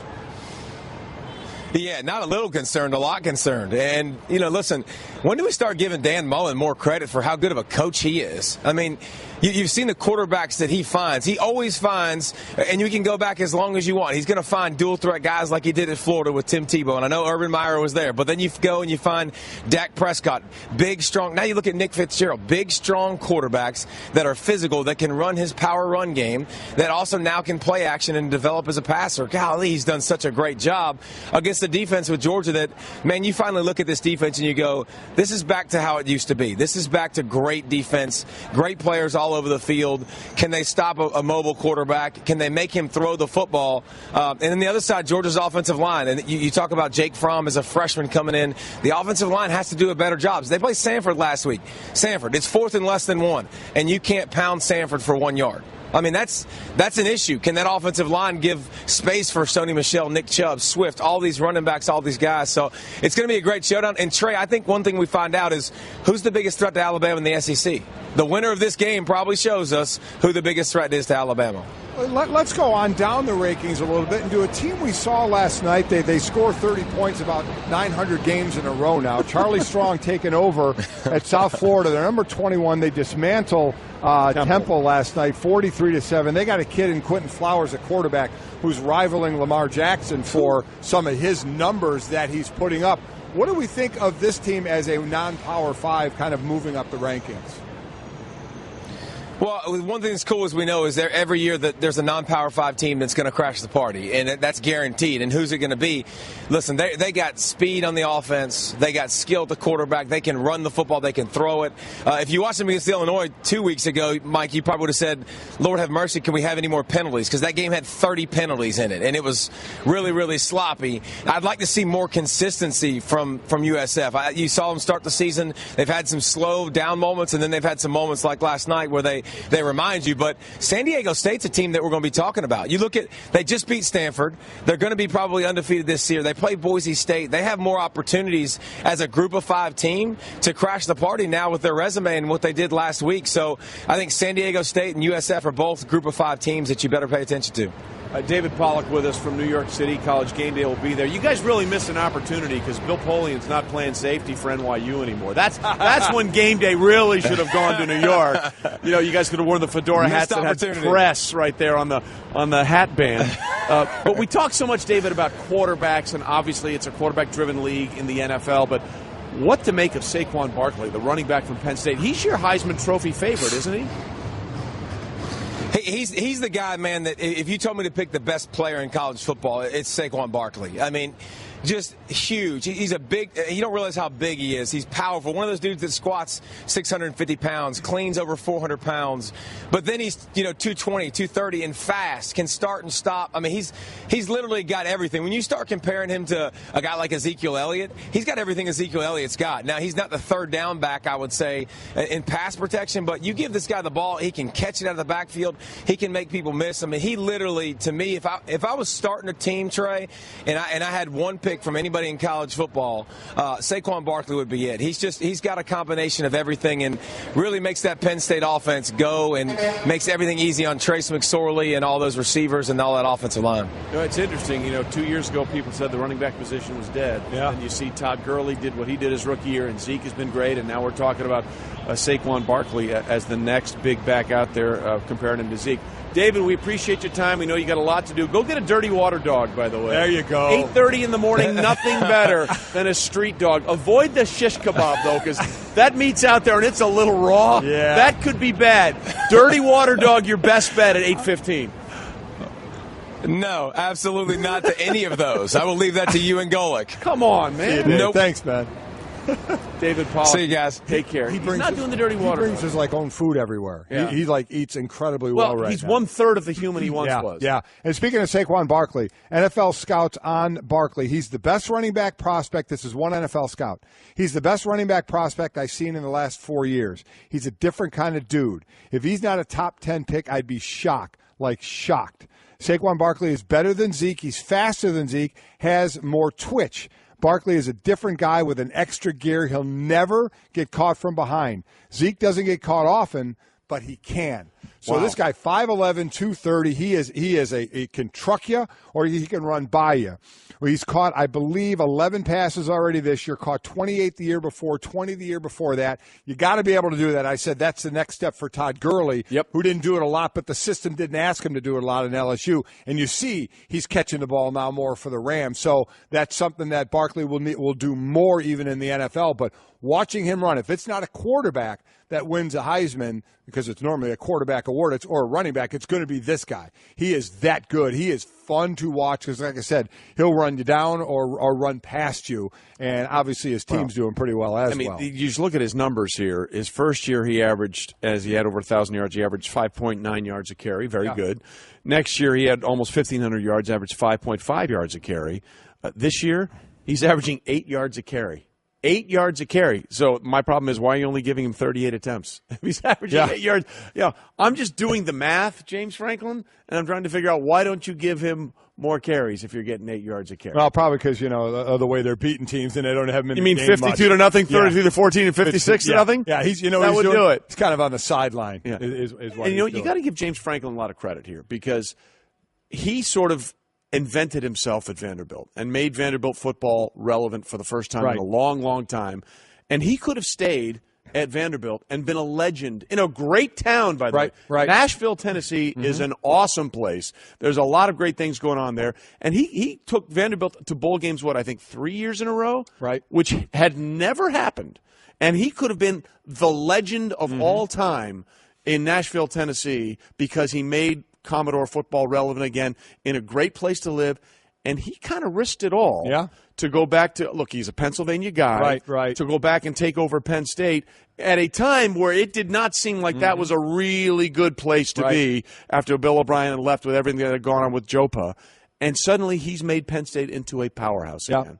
You know? Yeah, he has. He absolutely has. So, he had some excellent players there. Certainly, some going into the draft, and this guy is going to be the next one. He's had some good pass rushers as well. And that program, they were right in the mix last year. They were talked about a ton as, was it going to be Ohio State or them? And they're going to have themselves in the mix again this year. I'm pretty sure of that. So we'll see where it goes. All right, I have a question for you. All right, I have an answer for you. We talked earlier about the kid Ben Tetzlaff. Congratulations. He's the 17-year-old from Parkland High in Pennsylvania, where he has 2 holes in one. 67 million to 1 odds of 2 hole-in-ones in a round of golf. It was actually a 9-hole practice round. So that's probably really 134 million. He did it on hole 2. He did it in half as many holes. And then hole 6. Yeah. 2 hole-in-ones. Yeah. So I got a text from my buddy Pat Weiss, Charlie Weiss's brother Pat Weiss, who I golf with in these tournaments, whether it's the Monday after the Masters or different tournaments, Charlie Weiss's tournament. We golf together.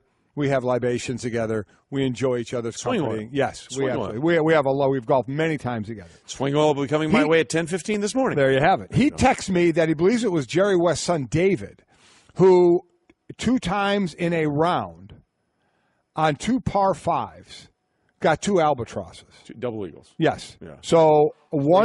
He had a 2 on a par 5. A 2 on a par 5, one from 180 and one from 250. And I don't golf enough. Yeah. Is that much harder than 2 hole-in-ones? Yes. Yes. Yes, absolutely. Okay. See that I mean, would you rather have that or a hole-in-one? I think I'd rather have the hole-in-one. I think you'd rather have the hole-in-one, right? Because of the stigma of an ace. Yeah. Putting up a 1 is really look. Albatrosses I put up one finger. It's not normally been that finger. And that's normally at your partner for beating you. Exactly right. That's exactly right. So look, statistically, I think what Pat is saying is much more difficult. That's what he said. He said he believes it 100%. He said statistics show that. Okay. Yeah. He's right there. But if you could say to, like, for example, if you went to a bunch of non-golfers and said, hey, I had a hole-in-one, they'd be like, oh, 1 shot. Perfect. You say, hey, at an albatross, they're like, what are you talking about?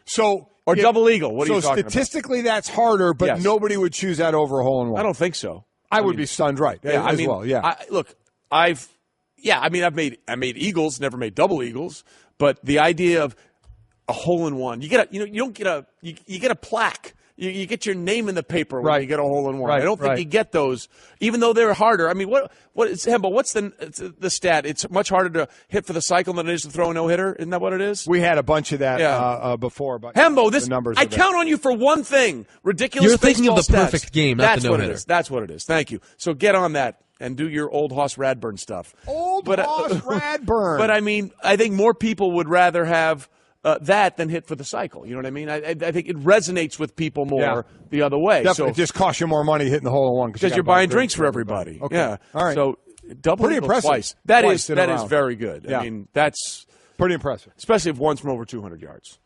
50. That's See, usually and when we play golf together, you'll see this. If we're over 250 on a par 5, I tee it up in the fairway. Is that wrong? Not with me. I don't mean with a tee. I mean, there are some purists. I don't mean with a tee. I just dig my heel in the ground and to kind of, That's fine. Okay. We'll put a little, fluff it up there a little bit. All right. Okay. I just want to make sure that was okay. We're going to do fine on the golf course. Yes, we are. I mean, as much as I love the game, and I love the game. Mm-hmm. I'm not one. That ball oscillated. That's a stroke. Yeah, it oscillated because I kicked it. But I mean, we actually talk about this, and you probably don't care enough. But there are so many rules in golf which are so insidious, dumb. Well, that's one way to look at it. What has more ridiculous rules, golf or the NCAA? Well, I think baseball's old Hoss Radburn unwritten rules. Yeah, well, as I've always said, if those rules are so important, write them down. Write them down. If they're, did you find anything for me on this? Is on my screen? Okay. The rarest of occurrences, thanks to old Hoss Hembakitis. Baseball achievements. 20 strikeout games, that's happened 5 times. Unassisted triple plays, 15 times. 4 home run games, 18 times. Perfect games, 23. And no-hitters, 273, and cycles 318. So let me just pick these two. Would you rather strike out somebody 20 times? Again, it's 20 times. It's happened 5 times, 20 strikeouts. Well, as someone who struck out a lot. In a 9-inning game. Would you rather be known to saying, I have a 20 strikeout game or I threw a perfect game? I'd rather have a hole-in-one. Just being honest, I'd rather have a hole-in-one. Is Herm here yet? Old Hoss Mordecai Hadburn Radbrown can Three Fingers Pie Trainer can get that for us. Is it possible that I can hate you this early in the relationship? Pretty much. Even though our relationship goes back a decade? Exactly. Mike and Mike rolls on. It's really Golic and Wingo in disguise today. We'll be with you starting 11:27. This show will come to an amazing conclusion after its great run on November 17th. We are presented by Progressive Insurance on ESPN Radio and ESPN2, and all guests on the phone appear via the Shell Pennzoil Performance Line.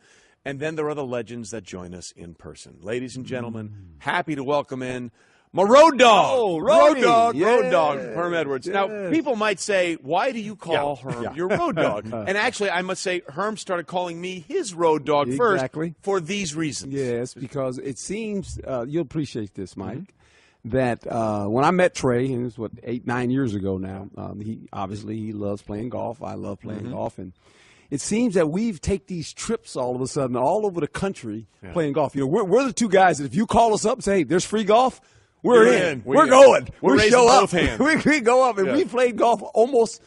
I mean, we played golf at least, 5, 6, 7 states already now? Yeah. We just kind of knocking them off the list. It's my road dog. It's been good. It's my road dog. It's been good. So my road dog is here with us. That's pretty nice. It is. And no better guy to play with than Herm. He's a lot of fun to golf. How about this for a segue? How about those road dog LA Rams last night? Come on, that was a good one. Yeah. But, I mean, you look at this team over 42 times. Thank you very much. Yes. I'll be here all week. Yes. Next week. Try the veal. We knew the defense was good. We know Aaron Donald's going to get paid, but let's talk about the evolution of Jared Goff. Watched him the first game. Did their game on radio versus the Colts, and you could see right then he was a confident guy. Talking to Les Snead on the sideline, the GM of the Rams. The GM of the Rams. The conversation we had was it went this way. He said, "Look, Herm," he says, "I got to give him some guys, that can help him." He goes out and gets Woods. He goes out and gets Sammy Watkins, right? They got Higbee to tight end. Gurley, we know. They couple of switches on the O-line. Right? And now they got a coach that understands this young man's strengths and has put him in position to play well. So he comes to the Colt game and plays pretty well. Last week, prior to this game, he loses, makes a bad throw. This game is kind of a little pressure on him. They haven't beaten San Francisco 3 times, right? Now, that staff wasn't there, but this is a big game for him. Especially Jared back in the Bay Area where he's from. Right across the street, went to Cal, lived up the road, got San Rafael. 40 tickets. I mean, he has, by the way, fans, the players have to pay for the tickets. They don't get them for free. No, they don't. Remember that. But that's another story. And came out last night and really made some nice throws down the field. I mean, that's what's impressive. Samuel, this is down the chimney. We call this right down the chimney. Hit him in stride and did a nice job in the red zone. When you're a quarterback, you want to play efficient in the red zone, 2-minute, third down. He did the 2-minute before the half ended when they scored. That was a big drive for him. Yeah. They got the ball. They had about 1:58. He takes them right down the field, 75-yard drive. They score. So, I mean, he's starting to develop confidence in what he's doing as a quarterback. It has a lot to do with the coach and obviously the position he puts him in with the formations and the players that surround him. So I like what I see. Rams defense, Mike, still a little shaky against the run. Right. Yeah. Which is funny because they got Aaron Donald back. Well, and it's the linebackers, the Fitz, and then special teams almost came back to haunt him last night. Yeah. I mean, the fumble punt, Austin Wright. And then the onside kick. The onside kick. And then the kickoff, they fumbled. Right. Yeah. That's. By the way, it's a great onside kick. Yeah. Oh, that double bounce and popping real high. Who would have ever thought this would be the highest scoring Thursday night game? Absolutely. 80 points. It's crazy. And to your point about Jared Goff and the development, you said it. Quarterbacks want to win on third down, red zone, and the 2-minute drill. Yes. He didn't take a sack on third down Thursday night. Goff had taken 15 sacks on third down, the most in the NFL since he debuted in Week 11. And by the way, as great as that segue was by you, Mike, about Road Dog, they were actually a favorite in the game. So I just want to throw that out there. Yeah. So it was the execution. I just meant going on the road. I didn't mean going on the road. You know what? I didn't really realize Road Dog. I didn't want to bring you down, but the control room said bring him down. Yeah. But we talked about this earlier in the show, Herm, and I think this is a testament, and I believe you'll really appreciate this. coaching matters in the NFL. This is the same guy as a year ago, and sure, it's a one year more in the NFL, but this is a brand new system. It's a totally different thing he had to learn with a new quarterbacks coach, a new offensive coordinator, and a new head coach in Sean McVay. When you see the same guy be completely different in another year with a different system, it shows you how important coaching is, especially at the NFL level. Very important, especially at the quarterback. That's the most difficult position to play in football. And what he's done, he simplified some things as far as his reads, how he can dictate coverage with formations that appear offensively. And you see it over and over with this guy. A lot of one-back sets, the same plays repeated, maybe change the formation. They got this little jet sweep they run with Austin. And, Gurley is a big part of the offense, not only running the ball, but catching the ball. He's been targeted the most. Mm-hmm. He's been targeted 15 times. Now, Woods, obviously, Sammy Watkins and Higbee, they're other targets, Cooper Kupp. So he's built the offense around the kid where he understands it. Some of his best throws, Jared Goff, are inside the hashes. Now, he made some excellent throws, obviously, down on the boundary. There's a little slant to Sammy Watkins. Yes. It was a great throw. Well, that was his old Seattle play. Yeah, exactly right. That's the Seattle play, done correctly, right? Yeah. I mean, he says the line done correctly. But I know this, both these coaches, what they bring to the table is this, a lot of energy. They're young coaches, and they're both in different situations. Kyle Shanahan with John Lynch are in a rebuilding mode. They got to tear it down and start over. Okay, well, they understand that.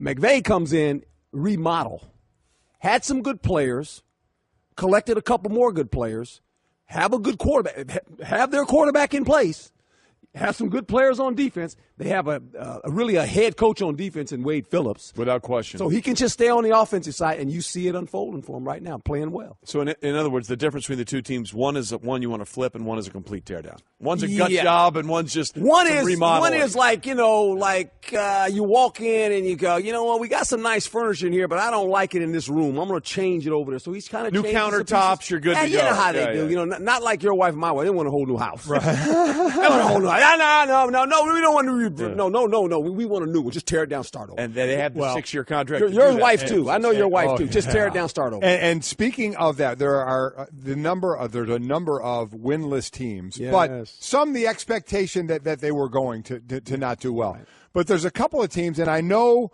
you coaches go by quarters a season, 4 games at a time. Yeah.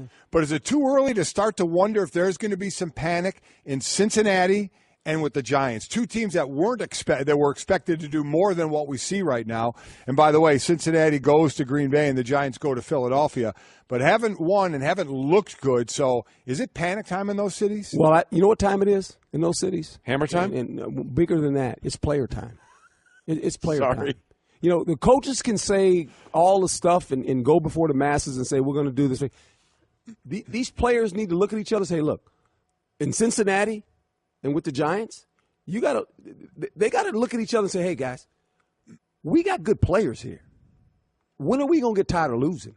Yeah. We need to go win a game, guys. It doesn't matter what the call is. Players get, it's a call. It's just no. It's players now. Players got to look at each other and say, look, we have a good team, guys. We know how to win. We've won before. Let us go win a game now. Okay? Don't worry about the system. Don't worry about the call. Don't worry about the defense we're in or the offensive play. Let's go win a game, guys. The players need to kind of rise up now and start talking. Well, we talk about that a lot. I mean, in the locker room, when you start 0-2, look, we know what the stats are. You only make this playoffs 12% of the time. Do players and coaches sort of treat it like fans? Because we're like, hey, if they don't win this week, the season's over. You don't send that message to the players, but is that an underlying thought process that either the coaches or the players have? First of all, the coach can't panic. Yeah. He can't blink. You have to stay. You have to be who you are. You can't all of a sudden start becoming somebody you're not. I went through this. We got in the playoffs both times with the Jets. We start out and Kansas City. We start out slow and I didn't. I told the coach, don't panic. We're okay. We'll get it fixed. And you got to tell players this, guys. Our problems are never bigger than our purpose. The purpose is we got to go win a game. And I always tell players this. Just go win a game. I want to walk in the locker room and watch you guys just be excited Happy again. Yeah. Don't you want to put a smile on your face? Don't you want to go to dinner after the game and not sit in the corner where it's dark? We actually come in the restaurant and people are applauding you because you won a football game. Don't you want that instead of going in the back? Where it's dark. I don't want nobody to see me right now, right? I mean, come on. Let's go. Go through the drive-thru. Yeah, come on. Let's stop all that. that. I handed you the bag of fries. Let's go win us a football game, right? I'm not going to lie. I still can't believe you went hammer time on me. I will. Hammer here, hammer go, hammer there. The best of Mike and Mike. Welcome in. Final hour on a Football Friday. Trey Wingo and Mike Golic here with you. We're on ESPN Radio and ESPN2, presented by Progressive Insurance, and all phone guests appear on the Shell Pennzoil Performance. Are we going to have a problem for the existence of our new show if it's Golic and Wingo? No. I mean, Mike and Mike, it was easy with Greeny and I because we could each believe our name was first and nobody could tell us differently. Yeah. In this one, it's pretty obvious if the show is called Golic and Wingo, whose name is first. Are you? I mean, you can be honest with me. We've known each other a long time. Yeah. You can be honest with me if that's going to be, on the list of things I care about, that is so far down. It is. But, So what you're saying is it's on the list. Okay. If the list went one so what you're saying is if the list went from 1 to infinity, it would be infinity plus 1. So there's part of you so you're telling me that there's a chance. has an issue with the name. I don't care. I don't care. Mm-hmm. I don't care. You know why? Because the check remains the same. Oh, it just doesn't matter. You're It doesn't so matter. materialistic. It doesn't matter. No, I don't get caught up on these little things that mean nothing. How about if the show was called, because my son will be on it as well, Golic and Golic Jr. with occasionally Trey? That's fine. No. I'm good. Because everybody knows who listens what the real story How about Golic and Jr. and T? It'll be like, no, put the pictures will be up.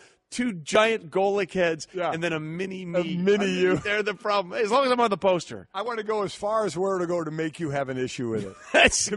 You got to go a lot longer. Just so you know, you got to go a lot longer. But I'm so glad you're bringing that up. Well, there you go. Wonderful. November 27th. 27th. Maybe. Yeah. Maybe.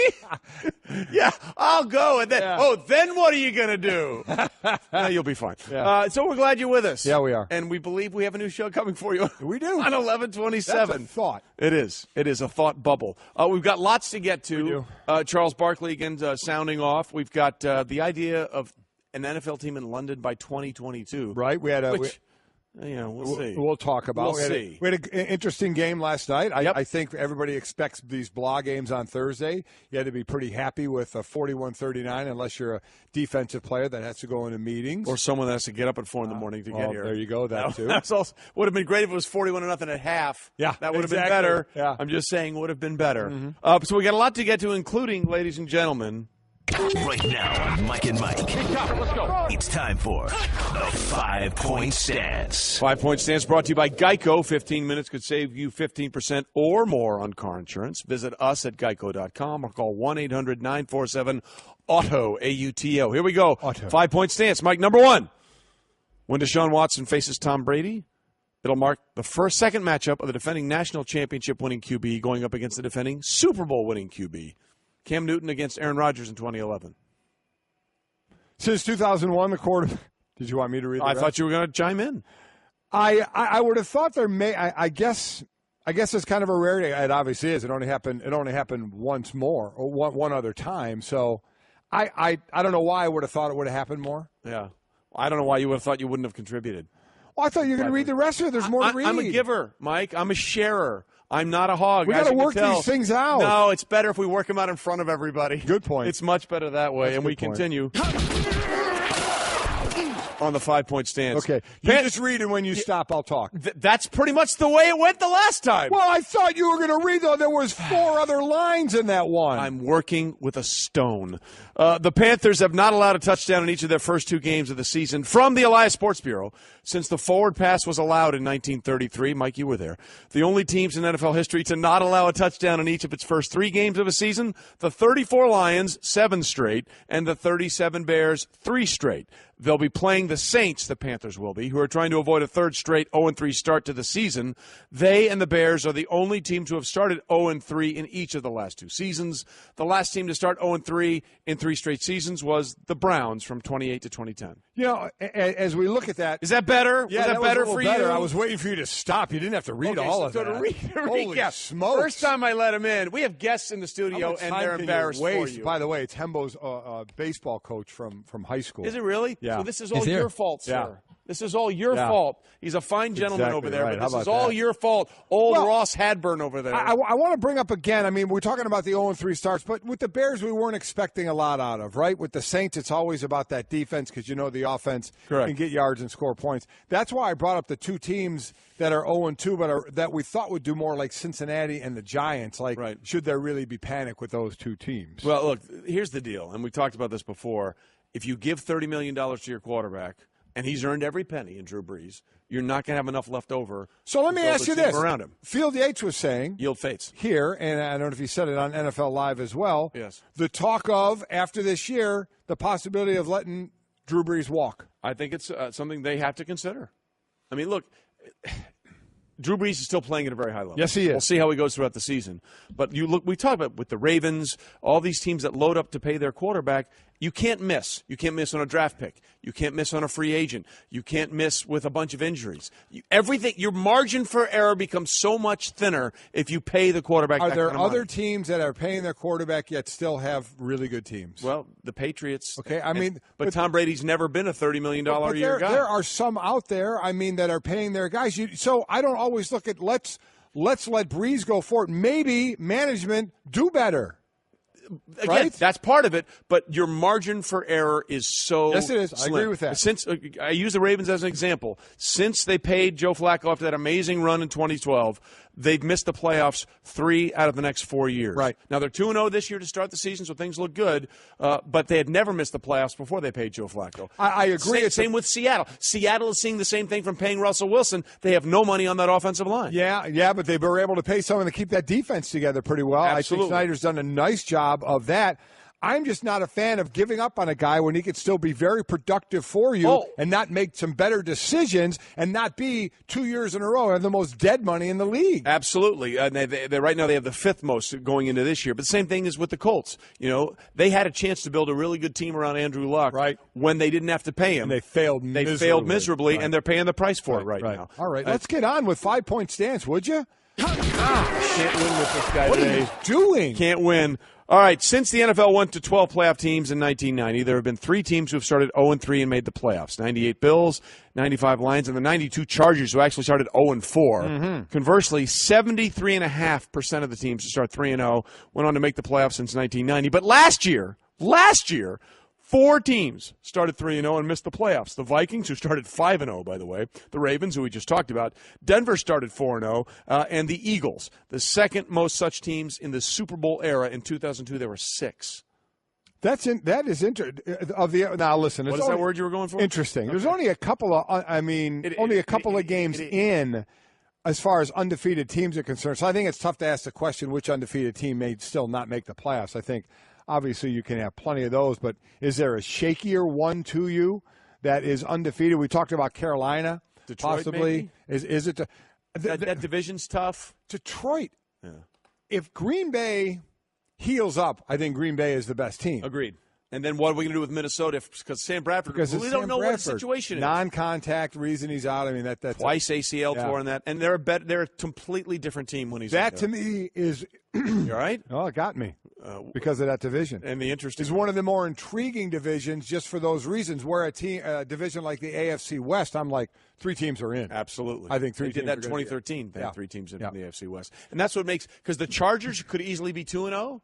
But the problem is now they're 0-2, and everyone else in that division is 2-0. Right. And that's what makes it more difficult for them. Plus, the Chargers, this is a continuing theme for them. Their special teams continue to just kill them. Yeah. There was one year, I think it was 2008, the Chargers were number 1 in total offense, number 1 in total defense, and missed the playoffs. Yeah. Because they were 33 out of 32 teams on special teams. That's not good. It's not what you're looking for. Numbers don't add up.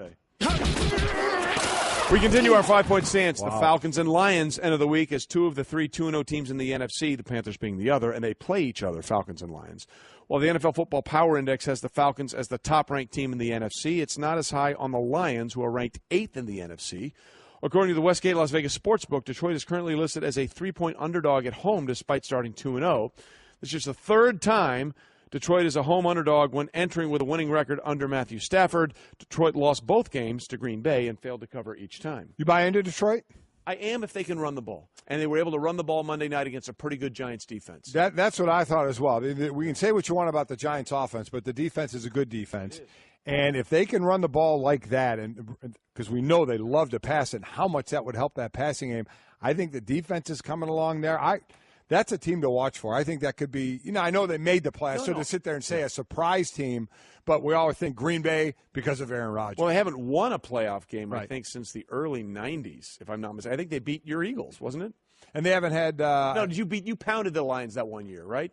That's what it was. I don't remember. You don't remember? You're asking me to remember that? Yeah. What year? It was like 90 or 91. No. I think we beat them like 40 in the playoffs? In the playoffs. We didn't play Detroit in the playoffs in 90 or 91. Check that. God, I'm pretty sure. I really hope we did. No, we did not. I'm pretty sure 90 or 91. Hembo, check that. Early 90s. Man, if we did. Yeah. If I'm wrong about this, the show will be called Wingo and Golic. Well, that's not happening anyway. We already printed the T-shirts. Good point. But no, 90 or 95. You were gone. 95. I was gone. 95. It was 95. So Golic and Wingo. Yes, that close. Dang it! That's how sure I was. We continue. You have another one? Yeah, there's 5 of them. Just so you know, it's called a 5-point stance. Okay. So you take 1, 2, 3, 4, 5. Does this feel painful yet? The whole 3+ hours have felt painful today, my friend. Okay, the Chiefs are the only team in the NFL with both offensive and defenses ranked in the top 10 according to the FPI. They also have the top-rated special teams unit in the league. They take on the Chargers and Phillip Rivers, who ended the week ranked 8th in the NFL in total QBR.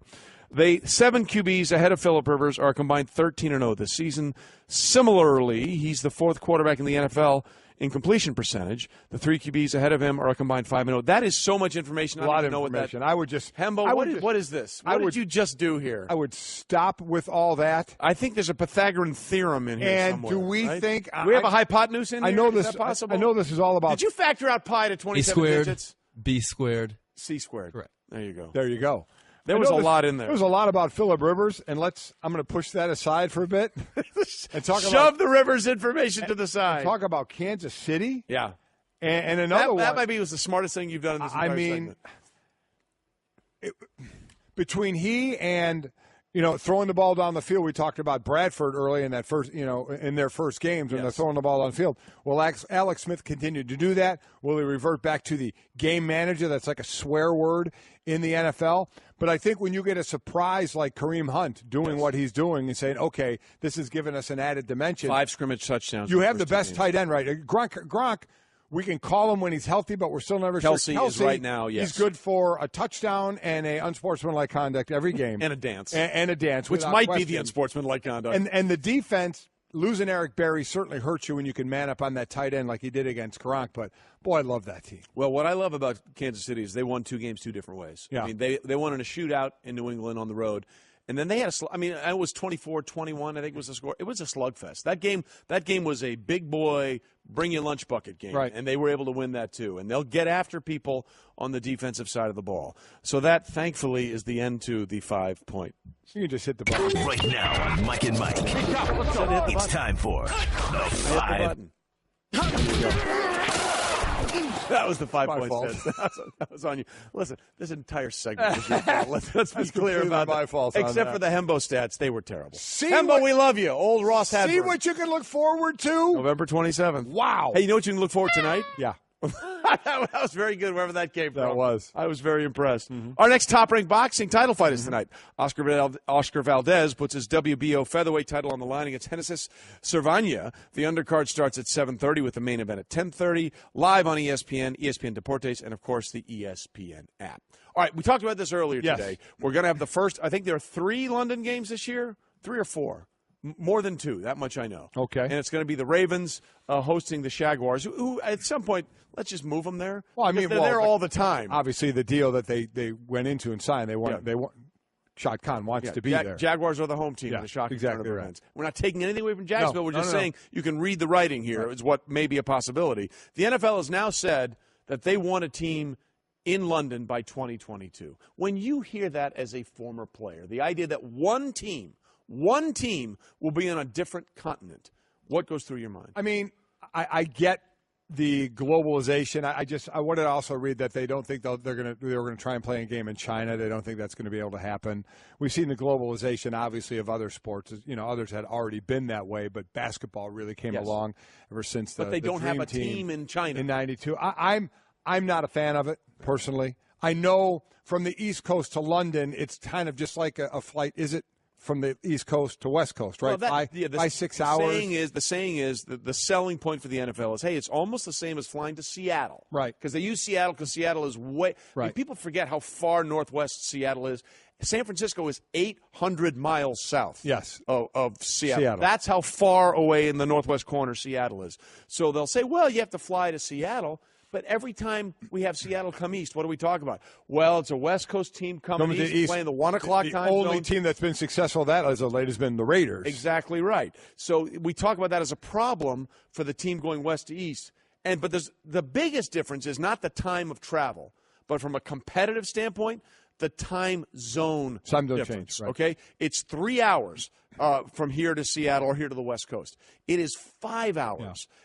Going forward. And you've played in exhibition games or preseason games. I played twice over in London. Yeah, and it's an adjustment, right? Well, the times we played, now this was before they had regular games over there. Yes, these were all So what games. we would do is we would be there the whole week. Yeah. And we would practice there all week and then play the game. So you had a chance to get, accustomed to that time chase.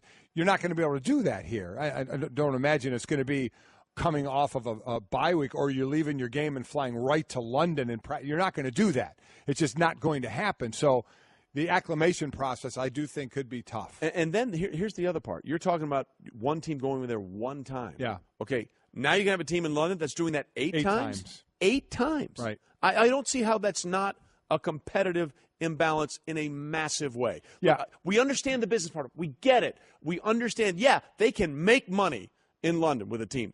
I think that's been proven because we still keep sending them two teams never had a winning record, and they still show up. They do. And they still show up. So we're really abusing this special relationship we have with the UK by keep sending them games where there's not 2 teams with a winning record, and this is the 18th time. But you're talking about how much it takes for one team to come from the East Coast when you were there, right, let alone the Midwest or the Western time zone. And now we're talking about one team that's going to have to make that journey 8 times. That is such a competitive disadvantage. I don't see how anybody can't see that as plain as day. Mark Waller, NFL Executive VP of International, it is on the London situation. We've proven clearly that the level of support is here from a fan perspective, a stadium and stadium ownership perspective, and from a city and government perspective. We'll get a lot of support if and when we need it. So all that's true. Yeah. But that's not what we're talking about. No, that's not the issue. It's not. That is not the issue. We all agree they will have support. We could send 10 games over there, and hopefully one of them will have 2 teams with a winning record. Right. And that will work. What we're talking about is how it affects a team's chance to be competitive. Yeah, I agree. A completely different perspective. I agree. I don't think – I've said all along I don't think I would like something like this from a player standpoint. Now, listen, if they move and you go, it's not like you can say, I'm not going. You can go ahead and do it all you want and not play. Right. So you'd have to go. You'd have to, get accustomed to life over there if you have a family and that whole deal, which I'm sure you could do, but – I would not be a fan of this. I just don't think the NFL can globalize like the other sports has. You can go play like there's 4 in London, 1 in Mexico City, I believe, this year as well. Yes. So, we had a Monday night game there last year between the Texans and the Raiders, and it was awesome. Yeah. It was great. It was, but I don't think expansion out there, putting teams out in a place like London, to me, I'm just not for it. Maybe I'm too close-minded about it. Well, get me around the point we're talking about here. All the things I just read are great from a business standpoint. Yes. But now you have to look at it again from the player standpoint, and that's a lot of what the battles going back and forth between the NFL and the union are right now is it's a business. You say it's a business, I say it's a game. You say it's a game, I say it's a business. Yeah. So where are the players in all this traveling 8 times doing that? If it's Jacksonville, where do they go for? Obviously, we know what their division games are, and then what is the schedule that particular year? And what if Jacksonville is doing really well all of a sudden, and they begin to, sell out and they start winning, and then you're just going to pull them out and move them there? I mean, we're not saying like Oakland to Vegas? Exactly. Well, that was a stadium deal. That was a little different. I get it. Yeah. I'm not saying Oakland didn't deserve to keep the team, but there was a much better stadium deal for the Raiders in Las Vegas. There's no question about that. But the idea of one team being this singular entity in a different continent, I mean, you want to put a division over there? Okay, then a lot of the interdivision games, that might cut it down, or have a whole international division if you want to do that. I wouldn't be opposed to that. But when you have one team out there on an island by literally on an island, because Great Britain is an island, by itself, how you cannot see how much of a competitive disadvantage that is. If you don't see it and you don't recognize it and don't think it's a problem, you're kidding yourself. You really are. I agree. And again, we see it all from the business side of what you can expect from that side of it, how it can be successful. But from my player side, and that's how I look at a lot of things, I would not like it. First time skydiving? Sure is. Okay, you just open the door like this and you jump. Wait. Should we be like in tandem? Tandem? That's a great idea. Are you a certified instructor? No, but I love parachutes and I love people. Here we go. You wouldn't take chances with an uncertified skydiving instructor. Don't do it with your finances. Find a certified financial planner professional today at letsmakeaplan.org. CFP. Work with the highest standard.